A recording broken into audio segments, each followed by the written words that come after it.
Problems Awaiting Action by Benjamin Krem's Master. A Master Speaks, Volume 2, page 210. It can be said without fear of contradiction that not all is right with the world. For example, the gap between the very rich and the hopelessly poor grows ever wider. This extreme imbalance is not healthy for any society. To be sure, a few members of the rich community do indeed share their wealth with the poor, but in general, the very rich aim rather at becoming mega-rich, to the detriment of all. The ever-increasing commercialization of every aspect of life today is in itself a time bomb, whose rupture will bring the present economic structure to its knees. This time is not far off.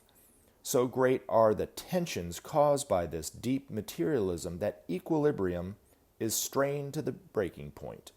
Most people are unaware of these forces, so deeply involved are they in the building of the tension. Thus will be presented to men their only natural course, the adoption of the principle of sharing.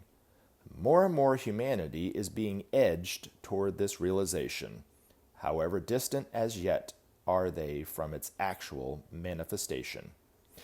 At the same time, the ecological problems facing the world continue to a climax. Most countries today recognize that global warming is the enemy of all.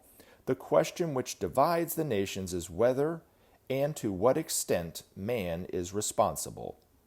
The wisest course that men can follow is to assume that they are responsible for most of the pressures on the climate, and to take all practical measures to rectify the problems. Some nations assuredly are doing so, but not all.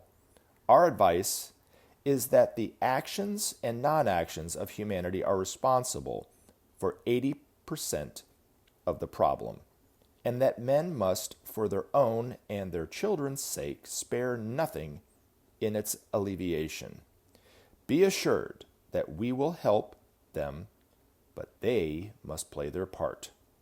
With the collapse of the world economy, men will come to realize their oneness. This realization will have a profound effect on their attitude to war. They will see that they are bound together in a struggle for survival, and the words of Maitreya will resound more loudly in their minds. Sharing, justice, and freedom will grow in men's minds as powerful symbols of the future, as inherent rights of all, the way to correct relationship.